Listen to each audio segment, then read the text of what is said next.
The deck I'm going to be showing you today is the deck that got me all the way to Mythic. I did pull this off of a website. There are multiple websites you guys can look up these decks at. I think netdecking is actually a pretty useful tool, especially if you're not very good at building decks, but you're a okay Magic player, or even if you're a new Magic player. I think netdecking is a very good way to help you get into the game without having to understand all the card effects, or understanding how to build a deck and put it together and how that deck's going to work together. You might not know that as a new player.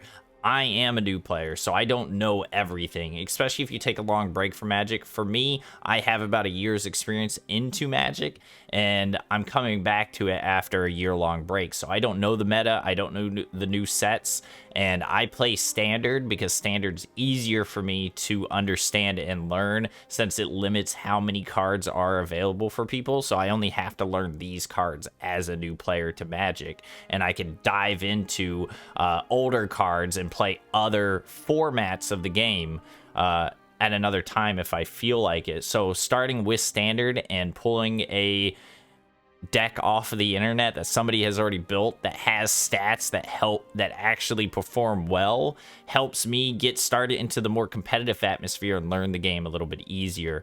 And that's why I'm going to be reviewing this deck today with everybody. So let's get to it. So here is the deck. Now, I don't have all the cards in it. There are a couple cards that I do need to replace in the deck. These Overgrown Farmlands, the Razor Verge Thicket, and this Restless Prairie aren't actually supposed to be in the deck.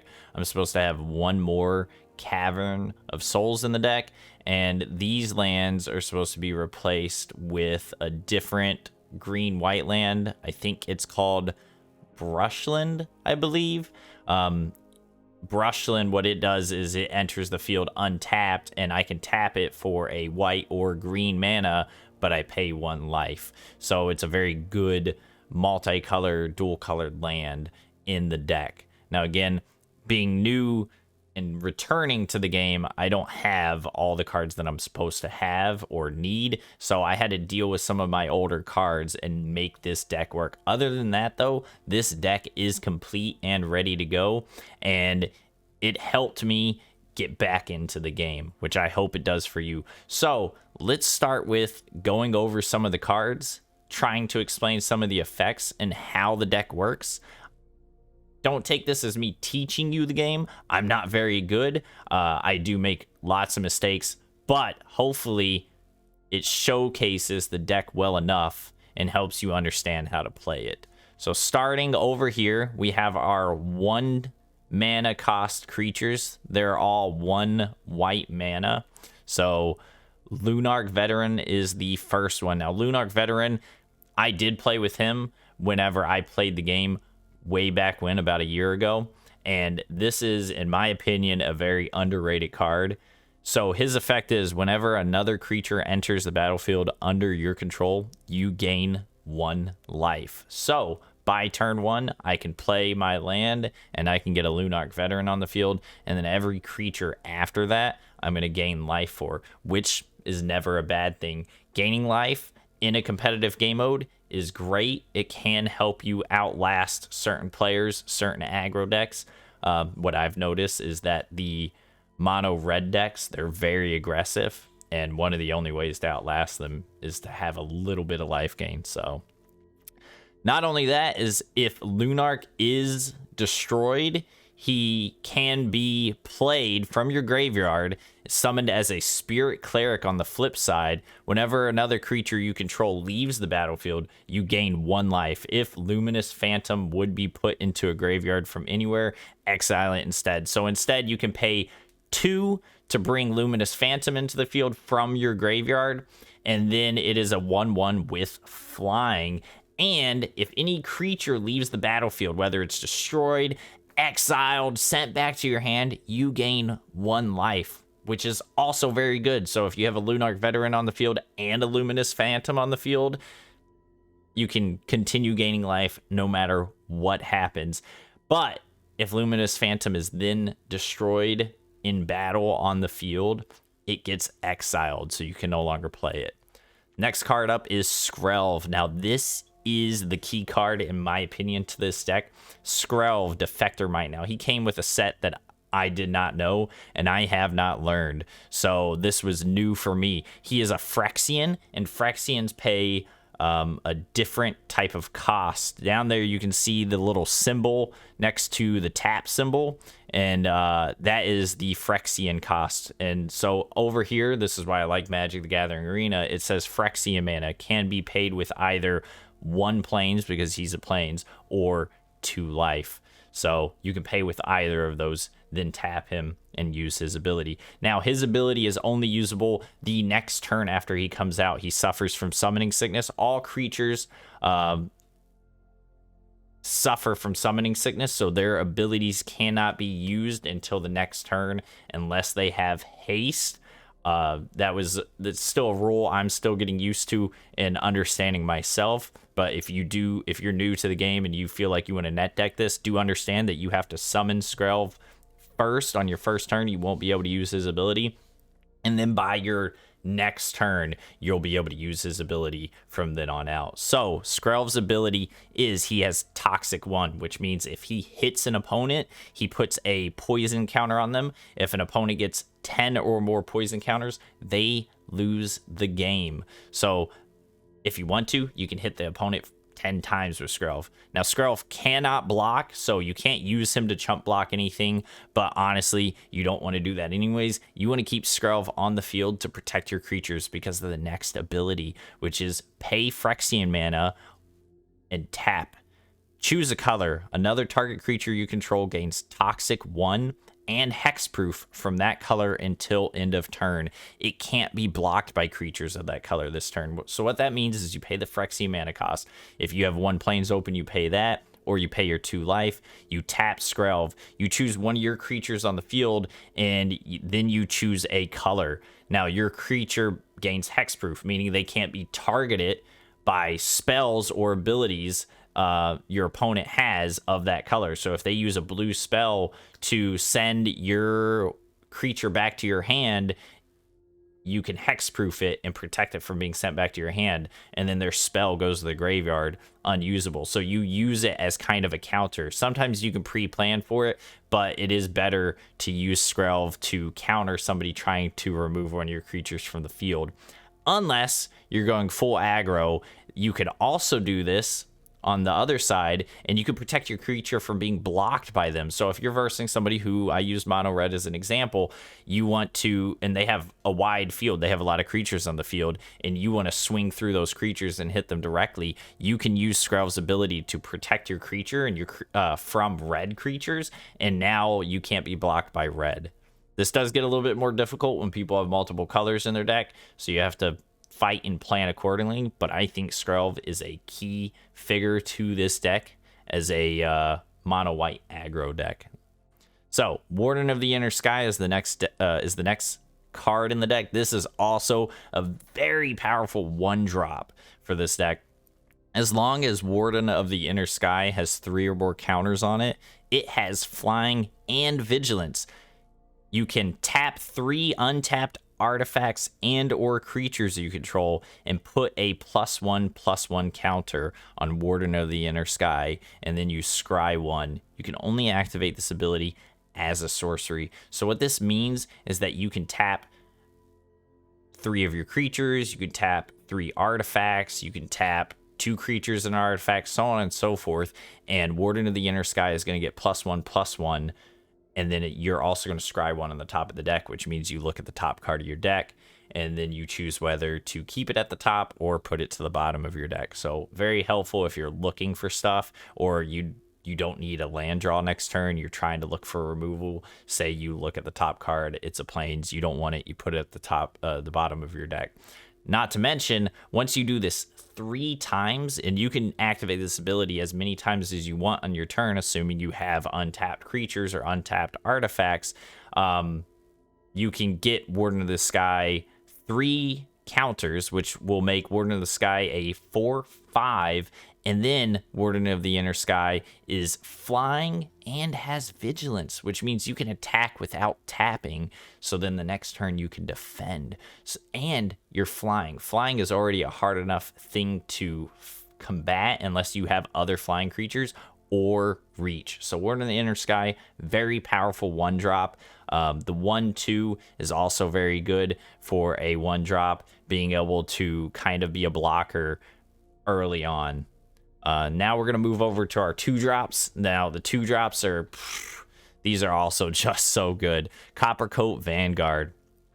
Each human you control gets +1/+0 and has ward 1. Ward means that you have to pay the ward cost in order to target that creature. So all your humans that you have, now this deck is full of humans: human soldier, human cleric, human soldier, human fairy scout, human soldier, human knight, human soldier werewolf. Sanguine and Skrelv are the only non-humans in this deck. Human Knight, meaning every card in this deck is going to get Ward 1, which means in order for the opponent to target those creatures with a spell or an ability, they're going to have to pay 1 mana, which doesn't seem like a lot as the game progresses. But if you make them utilize more of their mana, they can't do as much on their turn. And I think that's always a good thing. Not to mention, you get +1/+0. So now all your creatures' power is up 1. Now, if you're new to the game, the power is the left number down there at the bottom right. That's how much damage you'll do. And then the right number is your toughness. That's basically how much life the creature has. So if Copper Coat Vanguard, a 2/2, attacks another Copper Coat Vanguard, his left number would count against the opponent's right number. So it would go to 0, destroy that creature.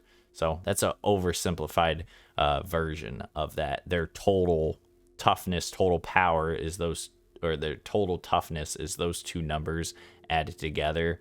The terms get really confusing, but let's not jump into it too much, and I'm getting off track right there. But Copper Coat Vanguard, great card. +1/+0, ward 1 to all your humans.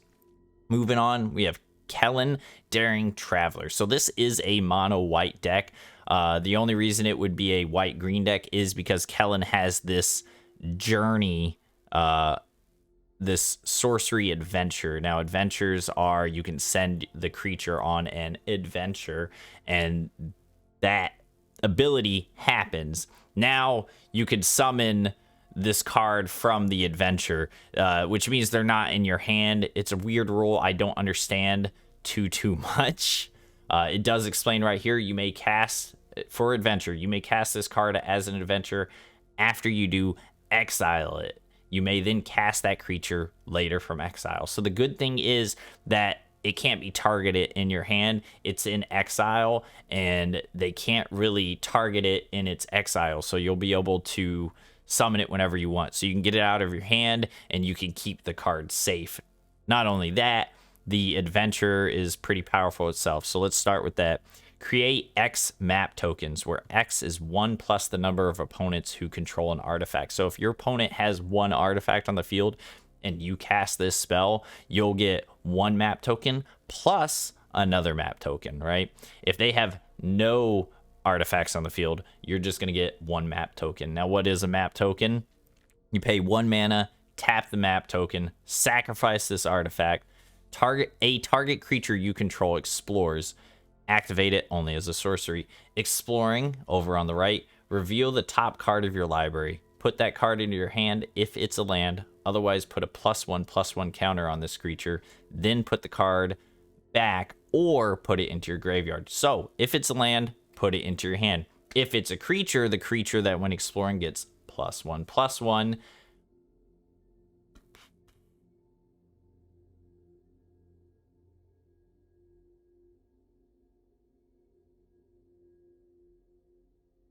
All right, sorry.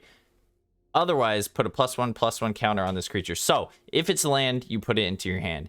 If it's a creature, you can choose whether to put it back on the top of your deck or put it into the graveyard. And, I mean, depending on what the creature is, you might not need it that turn, right? So, sometimes you might have to choose to put it into the graveyard, hoping that the next card you draw is a little bit better, right? Thalia, Guardian of Thraben. First strike, non-creature spells cost 1 more to cast. So any artifact, enchantment, instants, sorceries, they all cost 1 more mana to cast. Thalia has First Strike, which means that their power is counted against the opponent in combat first. So basically, the 2 power I have will be calculated before any of the opponent's damage would. So if Thalia went up against Coppercoat Vanguard, my 2 power from Thalia would count against Coppercoat's 2 toughness down there in the bottom right on the right hand side first, which means Coppercoat would just go to 0 and die before Coppercoat's damage is even calculated to Thalia, which is how Thalia can get away with being 1 toughness. It's because of First Strike. I have 2 different versions of Thalia. These are just skins or graphics for the cards or whatever. Not a skin, I'm sorry for calling it a skin, but it's a different card art for the cards. So there's 2 different Thalia card arts anyways, and then they each have additional card arts. So next up, we got our 3 drops. Now this is a very cheap aggro deck. Everything costs 3 mana or less besides Knight Errant of Eos, but even then, Knight Errant of Eos technically can be as cheap as 1 mana, right? So Brutal Cathar, when this creature enters the battlefield or transforms into Brutal Cathar, I exile target creature an opponent controls until this creature leaves the battlefield. So you choose a creature on the opponent's side, it gets exiled until Brutal Cathar leaves. So you can take out one of their powerhouses if you need it to, or a creature that gives them a lot of value on the field and you don't want it on the field. Downside, they can just send Brutal Cathar back to your hand, get their creature back on the field. However, that'd be a bad way to combat Brutal Cathar, because then you could just play Brutal Cathar again. But they could destroy or exile Brutal Cathar. They get their creature back. Uh-oh, not good. That's why Brutal Cathar and Coppercoat Vanguard work well together, because then Brutal Cathar has Ward 1. Now, when Brutal Cathar enters the battlefield, the day-night cycle begins, which is something that was introduced a couple sets back when I played. Day will happen. In a day and night cycle, it's not too confusing, but when it's day, as long as people keep casting spells, it stays daytime. If nobody casts any spells, meaning no summoning creatures, no instants, no sorceries, none of that, it's going to flip to night. Now, when it flips to night, Brutal Cathar becomes a werewolf, and he has First Strike, Ward, and Night, and he's Nightbound, sorry. So, and then he becomes a 3/3, right? So a 3/3 with First Strike is pretty powerful. He has another ward cost on him. The opponent has to pay 3 life if they want to target him. And he still keeps the creature he exiled earlier exiled. So now he gets a little bit more defense to protect him from being removed, so they get their creatures back.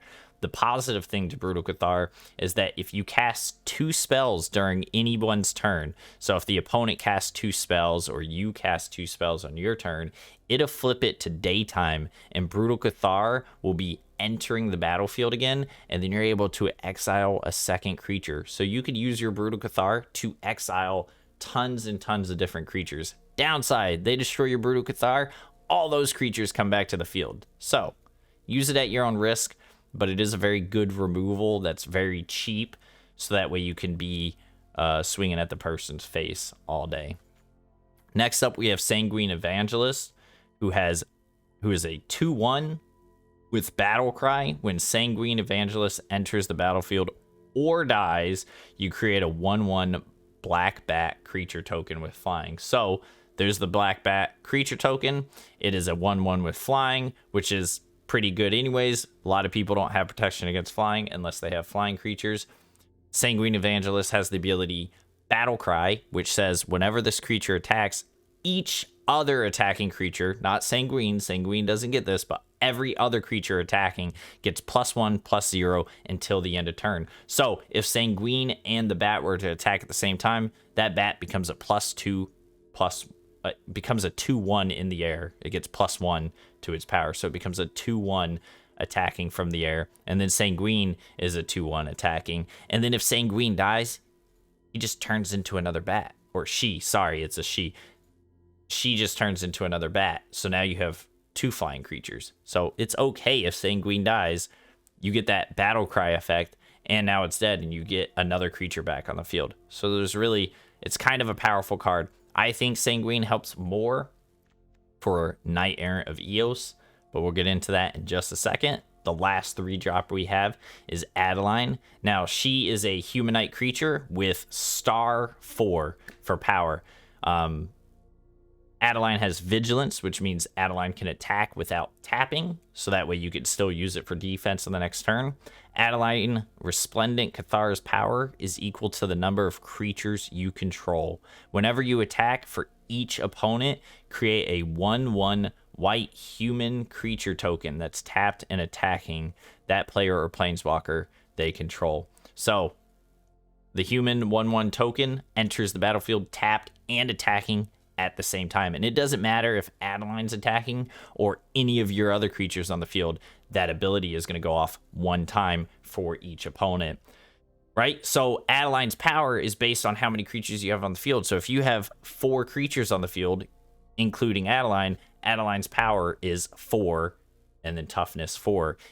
Every time you attack, a new human creature comes onto the field, tapped and attacking, and that increases Adeline's power by +1. So very strong card.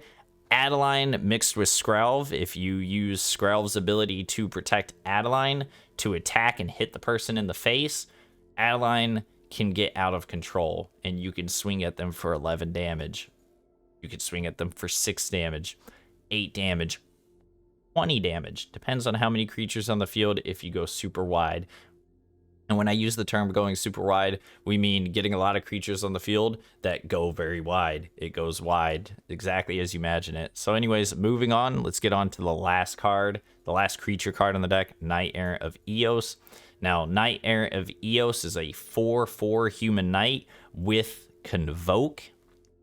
And Knight Errant of Eos' ability is when Knight Errant of Eos enters the battlefield, look at the top 6 cards of your library. You may reveal up to 2 creature cards with mana value X or less from among them, where X is the number of creatures that convoked Knight Errant of Eos. Put the revealed cards into your hand, then shuffle. What is Convoke? Convoke is your creatures can help you cast this spell. Each creature you tap while casting the spell pays for 1 mana of that creature's color, right? So Knight Errant of Eos is a 5-drop, but if you have 3 creatures on the field and they're all untapped, you can tap all 3 of those and pay for 3 of the mana. Now you only have to pay 2 more mana, 1 white mana and 1 colorless mana, and you can summon Knight Errant of Eos. Now, if you use 3 creatures, that means Knight Errant of Eos' ability is going to look for any creature with 3 mana or less, and you can choose. It's not going to look for it. It's going to look at the top 6 cards, and any creature in that top 6 that has 3 mana or less, you can bring it into your hand. You have to reveal it to the opponent and bring it into your hand. Everything in this deck is 3 mana or less, so it helps you search for creature cards. This deck is lacking removal, and when I say removal, it lacks ways to destroy or remove things on the opponent's field. So really the only removal you have is creature removal here with Brutal Cathar, and you have Eiganjo here, which we're going to get into, that can also do some damage and help remove a creature. But other than that, you don't have a lot of removal. So this deck is built around hunting for your creatures and doing as much damage as you can as quick as possible. I wouldn't say this deck is great going deeper into Mythic rank if you got that high, because you're going to run into a lot of people that play lots of spells and stuff like that. They're going to have a lot of powerful cards that you need to remove quickly. They're going to have artifacts and enchantments and planeswalkers, and all of that could be pretty overwhelming to hear right now. But as you get into the game, you're going to learn about it. And hopefully in the next couple matches we play, I can explain that and you can see examples of it. So finally, we have our lands. I have a special land here called Eiganjo, Seat of the Empire. You can tap it for 1 white mana. It has the ability Channel. So I have to pay 3 mana, 1 white, 2 colorless mana. and I would discard Iganjo, Seed of the Empire. It deals 4 damage to target attacking or blocking creature. This ability costs 1 less to activate for each legendary creature you control. There is 1, 2, 3, 4 legendary creatures in this ability. You could tell a legendary by the card art. The border looks a little bit different, but it also says in their name, legendary artifact creature, legendary creature, legendary creature, legendary creature. So for each legendary, the mana cost is reduced. You still have to pay the 1 planes, unfortunately. So the most you can reduce it is 2, or at least I think that's how it works. Don't quote me on it, okay? But it deals 4 damage to target attacking or blocking creature. So if an opponent attacks you and their creature only has 4 toughness, like Adeline here, you can channel it. Channel works as an instant, so you can use it on your opponent's turn, which is very powerful. So it's a pretty decent land. You only run 1 of them in this deck, though, so you could maybe potentially run a couple more if you want it to have a little bit more removal, but it's an expensive card to craft in the game, so I only have 1. All right, and then I run some planes. I run some of the dual color lands because I need green mana to use Kellen's ability. And then we have Cavern of Souls, which is a very, very good land. As Cavern of Souls enters the battlefield, choose a creature type. You're playing a human deck, so the creature type you should be choosing is human because everything has human in its name, right? So we're going to choose human. Besides these 2, which, again, we have 3 Cavern of Souls, so you could choose Vampire and you could choose Phyrexian if you wanted to, but I would choose Human. If you use Cavern of Souls to pay for the mana cost on a human, that human will enter the battlefield and cannot be countered by the opponent. So the opponent can't use a spell that says counter, but they could bounce it back into your hand if they wanted to. So Cavern of Souls, when it enters the battlefield, choose a creature type. You can tap Cavern of Souls for 1 colorless mana, or you can tap it to add 1 mana of any color, but you can only use that mana to cast a creature spell of that chosen type, and that spell can't be countered. So in the first turn, if you play Cavern of Souls and you call human, you can tap it for a white mana to summon a white human, right? So a Warden of the Sky or Lunarch Veteran, so on and so forth. And our final land in this deck is Mishra's Foundry. It's in here strictly as a creature land. Same with Restless Prairie. This is a creature land too. I forgot to go over it, so we'll go over it in just a second. But Mishra's Foundry is a creature land, so if you have no creatures on the field, you could potentially use this ability to turn it into a creature and attack your opponent. Mishra's Foundry, add 1 colorless mana, or you can pay 2 colorless mana. Mishra's Foundry will become a 2/2 assembly worker artifact creature until end of turn. It's still a land, so technically even when you turn it into a creature, you could tap it for mana if you wanted to. But the reason you're turning it into a creature is so you can attack your opponent and hit them for 2 damage, right? And then the final ability is pay 1 mana and tap Mishra's Foundry. Target attacking assembly worker gets +2/+2 until end of turn. We have no assembly workers in this deck, so that ability is unusable in this deck. But Mishra's Foundry is a decent creature land on the field, okay? And the other creature land I put into this deck is Restless Prairie. Now, Restless Prairie enters the battlefield tapped no matter what. So if it's on your first turn and you want to summon one of your 1-drop creatures, Restless Prairie is bad for you. Restless Prairie might be good later on in the game. It's very situational on when you play your lands. You have to think about whether they're entering tapped or not, because you want to be able to get as much value out of your lands, all that mana you have on the field each turn on an aggro deck like this. The ideal gameplay would be that you have 1, 2, 3 lands enter the battlefield in your first 3 turns, and you're going up from your 1-drop creatures to a 2-drop creature to a 3-drop creature and attacking your opponent with everything you got. But Restless Prairie can be turned into a creature, right? So you pay 2 colorless mana, 1 green, 1 white, and Restless Prairie becomes a 3/3 green and white llama creature until end of turn. It's still a land, just like Mistress Foundry, you could then tap it for 1 green or 1 white. Whenever Restless Prairie attacks, other creatures you control get +1/+1 until end of turn. Now, I have this because I wanted to have a second creature land besides Mistress Foundry, so that way, in case the opponent wipes my field, meaning they destroy all my creatures, there are spells in this game that can do that, I would have something that could still attack them. The other positive is I can attack with Restless Prairie while having a bunch of other creatures on the field, and it's going to give them all +1/+1, and that just helps boost me to defeating the opponent quicker. All right, so that is the deck, and we're just going to jump into it and have a couple matches. Good luck, LFE 145.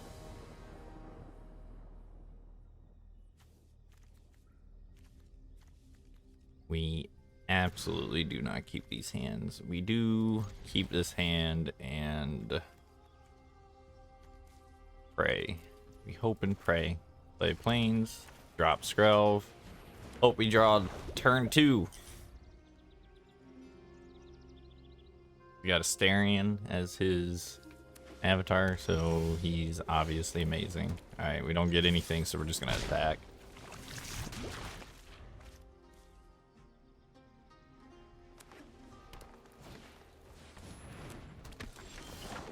Big play. Brutal Cathar exiled. Capture it. End our turn so we can protect Brutal Cathar with Skrelv, so they can't get their card back. They get Calyx on the field.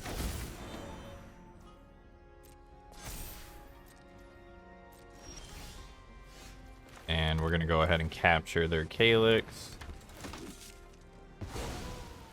And we attack with our Brutal Cathar and hit for 2. Good start. And we got both of our Brutal Cathars protected.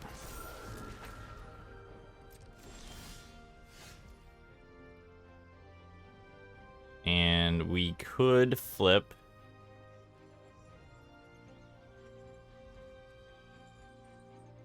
We're gonna flip. Now we're extra protected and we can take out Catilda.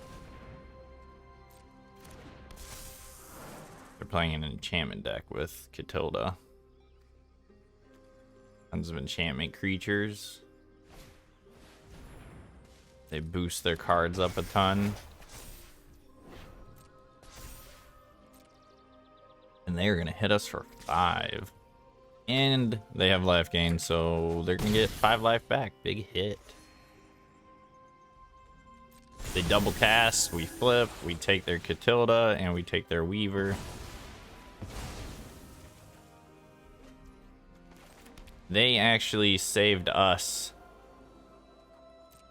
from needing to double cast. And we're gonna hit them for 4. And we're gonna flip again. See, I didn't play any other cards because you might as well just flip your Brutal Cathars. I mean, they're fine as is. They got Skrelv protecting them. They have to pay 3 life. If we do this right... I mean... Wait, what does that do? Oh, cancel. We almost screwed up. They're not going to pay 3 life. They paid 3 life to give us +1/+1. They could have just declined. They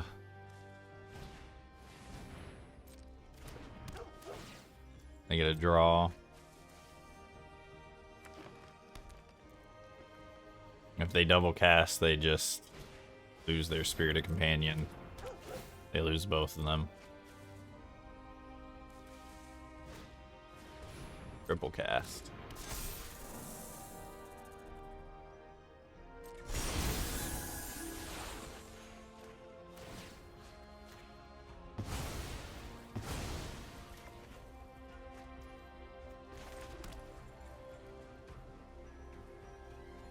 Alright.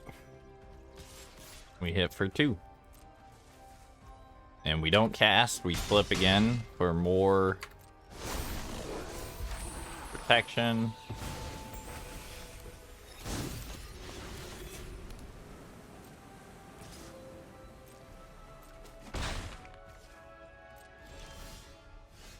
Now we get to double cast. One.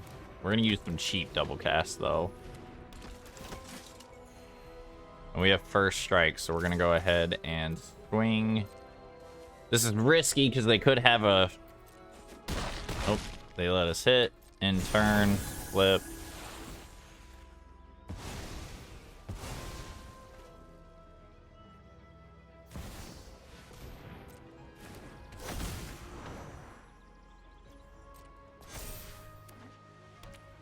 I applaud this gentleman for sticking around for so long. Good game.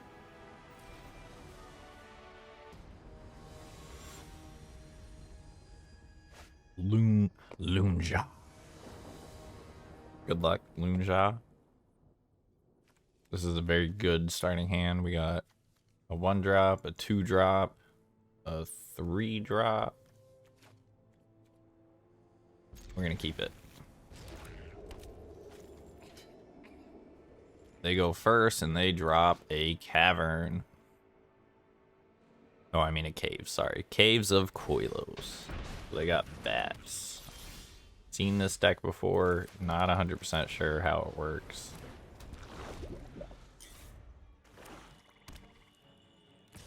This is good for us if they can't destroy Skrelv. We get Thalia out and then our Thalia gets protected. So let's see what they do. They probably can destroy Skrelv. Yeah, they're gonna destroy Skrelv. There you go.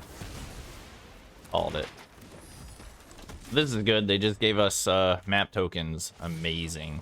It just helped us so much. Right? So we're gonna go ahead and get this gentleman out.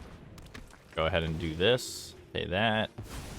Maybe it's a creature card and we get a plus up. Yep, and it's a Skrelv, so we're gonna keep it and we're gonna hit them for 3.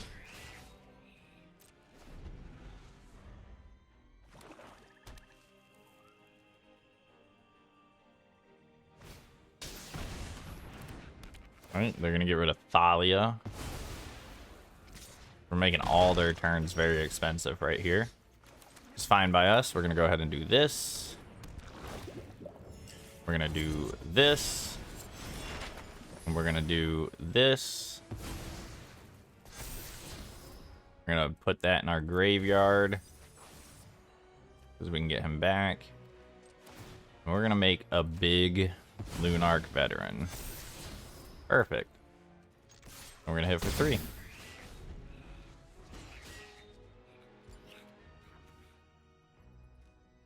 Now if they don't get rid of Skrelv, Skrelv starts protecting our cards. And yeah. Nope, they get rid of Skrelv. 2 ossifications. What a win for them. The ossification's a good one because it's not, you know, not Brutal Cathar. But we are not going to...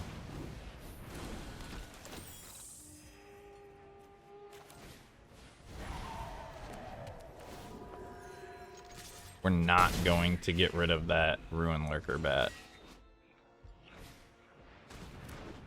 They're going to take our Brutal Cathar. Nice. Very nice of them.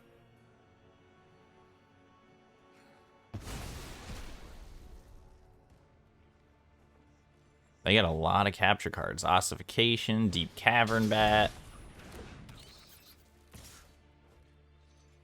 They're not starting off so strong, are they? Not gonna block. We got plenty of life gain.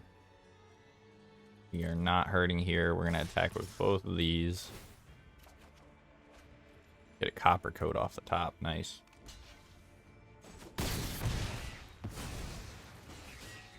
And we're gonna go ahead and get Lunarch out. If they have a field wipe, we're screwed. But they're not gonna field wipe because then we get our Brutal Cathar back off the Deep Cavern Bat. So just go super wide. Another Deep Cavern Bat. You're gonna take Copper Coat probably.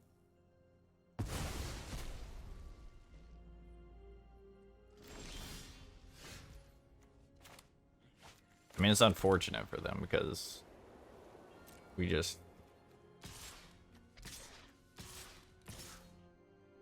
go full lethal on them.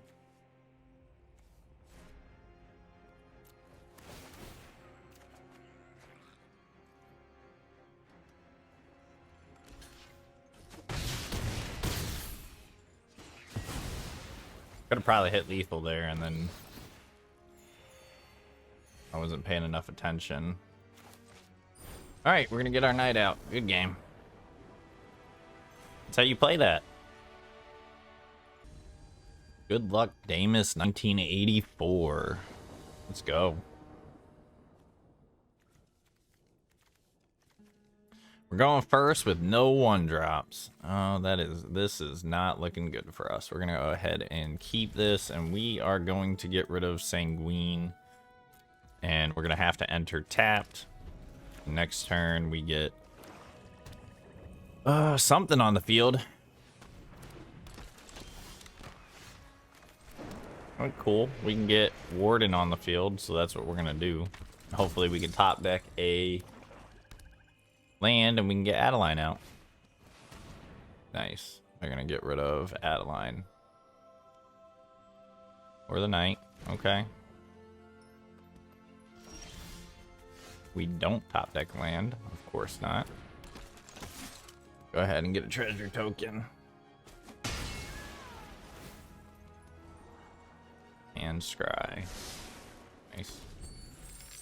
Nice sleeves.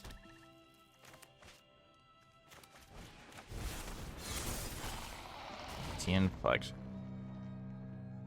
Ah, so you cannot capture this card because it will flip to the other side if you capture it and it comes back. This is absolutely horrible.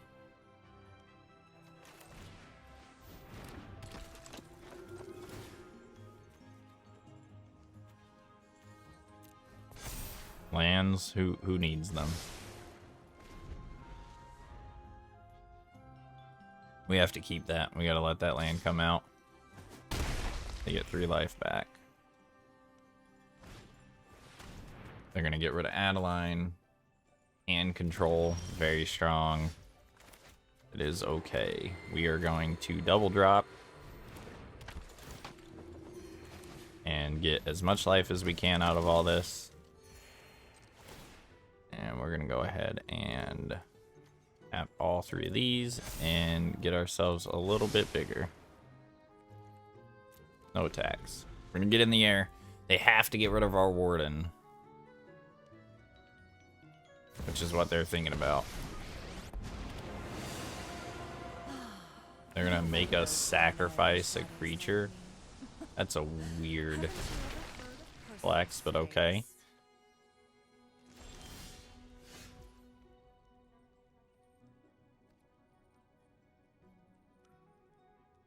They can start making us discard if they want it to.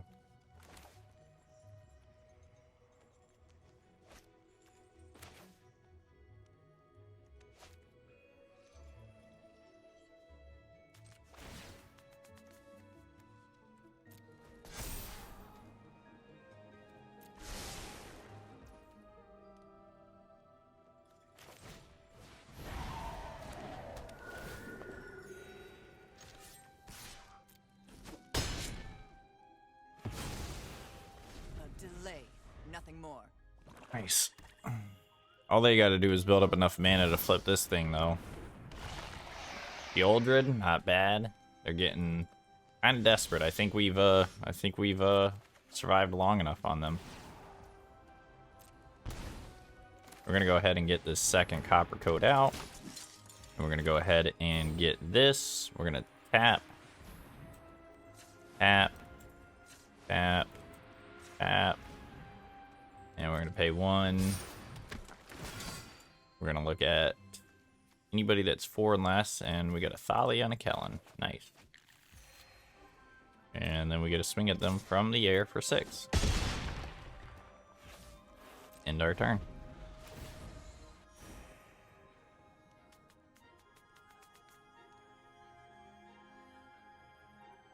Cost them 2 mana to do whatever they want to do. Each opponent sacrifices a creature, as if we're not going to sacrifice our Lunarch, who's going to come back.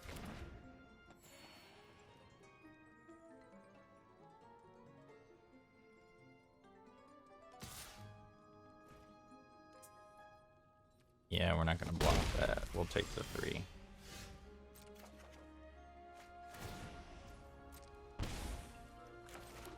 All right, so now we're going to make their life very expensive. We're going to go ahead and get that on the field. We're going to go ahead and get that on the field. We're going to go ahead and do this. We're going to do that.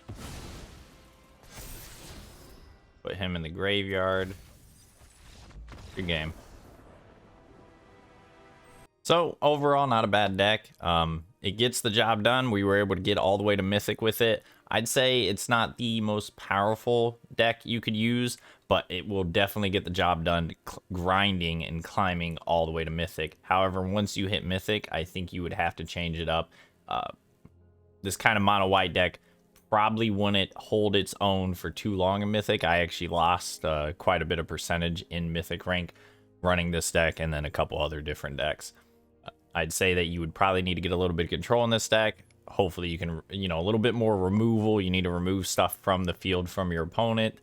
But as an aggro deck that doesn't move too fast, it is a good aggro deck. A lot of the cards work very well together over here. We have Kellen working well with Warden. We have Skrelv working great to protect your creature cards alongside cards like Thalia and Coppercoat if you can get them on the field. You got Brutal Cathar for a little bit of removal. You have Adeline helping create tokens on the field for your Warden. You gain some life from Lunark, and you get a little bit of being able to get Lunark back from the graveyard in case you discard it for whatever reason, or you sacrifice it, or chump block, or whatever the case might be.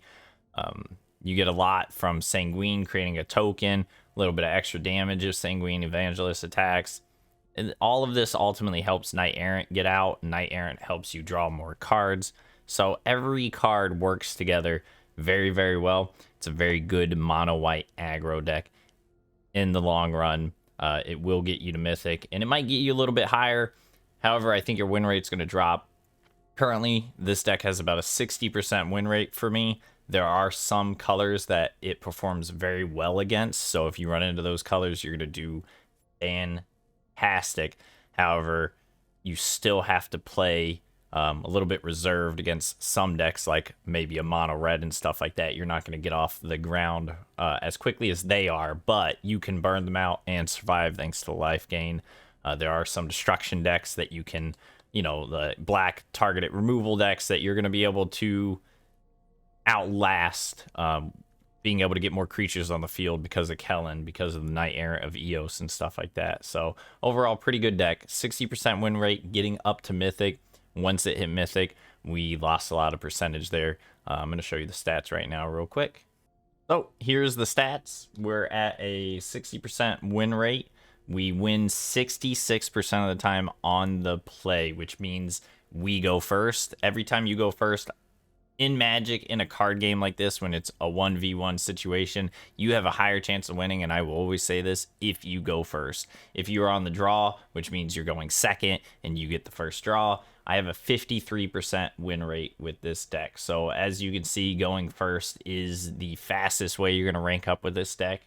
It's a very good deck on the play for an aggro deck. Aggro decks tend to perform better on the play versus on draw, where a deck that can control your opponent's cards a little bit more easy and survive may perform a lot better on draw, but all decks, I'm pretty sure, perform better on play. So we're at a 60% win rate.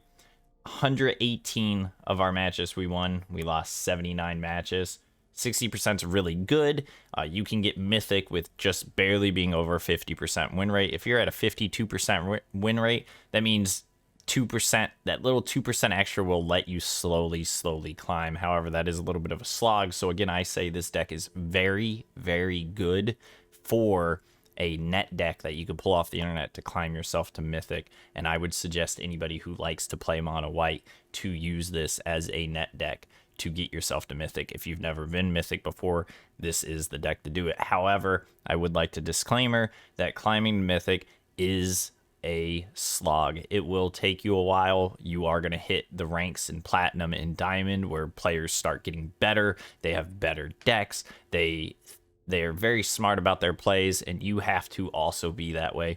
And you will eventually get to it, but it will take a little bit of climbing. I had a very big slowdown in Platinum to Diamond, and this deck really started to come to fruition when I finally finished building it. There were a couple changes on the deck. Unfortunately, I had to change out some cards as I got them, but ultimately it ended up getting the job done. As you can see, we use this deck for a majority of our climb at a 58% win rate. Of course, the win rate dropped down a little bit once we hit Mythic and we were trying other decks. All this highlighted blue is where we used this deck. And yeah, 63 out of 46 matches right here, climbing up to Diamond. And then after we got into Diamond, look at this, we had a 61% win rate. We took a little break, used a different deck. We had a 50% win rate this day. And then we moved up here and we truly hit our stride going through Diamond up into Mythic. We had a 76% win rate. So this deck can perform very well. I do believe that I was getting better and getting back into the game. So my win rate started to go up, and I started recognizing the decks I'm running into, and I started learning how to counter them and how to play against them, which is another aspect of learning the game.